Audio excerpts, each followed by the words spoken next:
Une silhouette impressionnante de 100 mètres de long. Voici le tout dernier sous-marin nucléaire d'attaque de la France.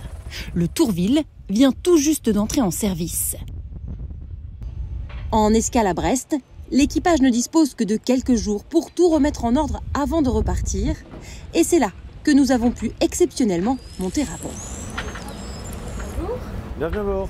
Bon, c'est spacieux, hein? C'est le local le plus grand du bateau. Ah oui, d'accord. Ah bah, allons voir. Allons-y. Donc ici, on est au central opération. Le central opération, le cerveau du sous-marin. Ici, une dizaine d'opérateurs se relaient en permanence pour capter le moindre bruit à la ronde. Notre rôle principal contre des mobiles de surface, c'est de pouvoir les suivre en toute discrétion et de caractériser leur action.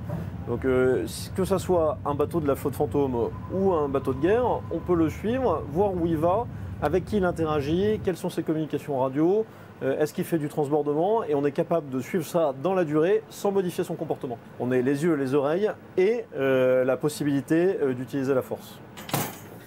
Et en cas de menace, le Tourville peut projeter des nageurs de combat en quelques instants et surtout recevoir l'ordre d'abattre une cible ennemie. Il y a des marins qui sont à la fois ici et puis en dessous, directement, depuis des pupitres qui contrôlent les automates.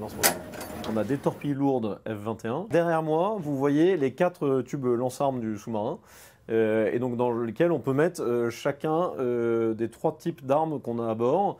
On a des torpilles lourdes F-21 qui sont filoguidées, donc il y a un fil qui relie le sous-marin à la torpille, des missiles antinavires de la famille Exocet, ou des missiles de croisière navale qui permettent de frapper contre la terre jusqu'à 1000 km. Une torpille casse une frégate en 2, donc ça fait couler tout le bateau. Ouais. Observer sans être détecté. On ne claque rien. On ne claque rien, ça fait du bruit. Ça peut être transmis par la coque à la mer et ça peut s'entendre assez loin. À bord, chaque bruit doit être étouffé. Un marin qui claque une porte, c'est un marin qu'on va houspiller après. Ouais. Ouais. Ça va jusqu'aux chaussures qui sont faites pour ne pas cogner. Personne ne doit savoir où on est et on doit rester caché, tapi, comme un prédateur. Il y a des bagues en caoutchouc de ce type sur tous les tuyaux du bateau pour s'assurer que le bruit du fluide qui passe dans le tuyau n'est pas transmis à la coque. La discrétion, c'est le nerf de la guerre. Et dans cette chasse à la moindre vibration, cette structure, elle est complètement décorrélée de la coque. Même chose ici, il y a un caoutchouc sur le vérin. C'est pour envoyer le moins de vibrations vers l'extérieur du bateau. Le bâtiment produit même son propre oxygène. On casse la molécule d'eau en 2 pour récupérer de l'oxygène. Et de l'autre côté, on élimine tous les polluants, notamment le dioxyde de carbone. Et c'est comme ça qu'on respire dans un... Et c'est comme ça qu'on peut respirer le même air pendant 70 jours d'affilée. Parce que sinon, vous pourriez y rester combien de temps? Sans ces 2 usines, c'est plutôt de l'ordre d'1 à 2 journées d'affilée avant qu'il n'y ait plus d'oxygène à bord. Ah oui, donc ça change tout. Ça change tout. Mais c'est surtout le moteur à propulsion nucléaire qui permet une autonomie quasi infinie. 1 mètre cube d'uranium enrichi, et chaque fuite de vapeur doit être contrôlée en permanence par le second maître Jean dans les moindres recoins du bâtiment. C'est assez exigu, il ne faut pas être trop gros pour se faufiler dans le sous-marin, mais on s'y habitue très vite de se faufiler un peu partout. Tu peux m'aider à enlever la plaque Ouais, il y a de la vapeur parce qu'en fait on utilise un réacteur nucléaire pour chauffer de l'eau qui nous permet d'entraîner des turbines et du coup permettre d'entraîner la ligne d'armes.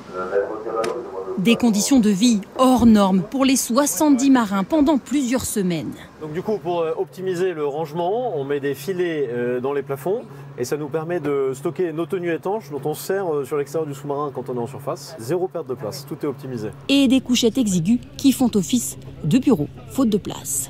La partie bureau qui est ici et la partie chambre qui est ici, derrière les rideaux.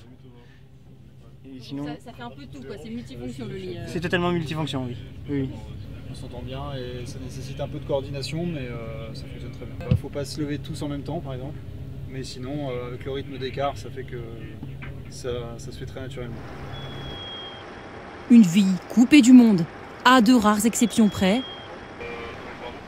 Il y a quelques semaines, en pleine mer, le commandant a annoncé à l'un des marins la naissance de son enfant prématuré juste avant de débarquer.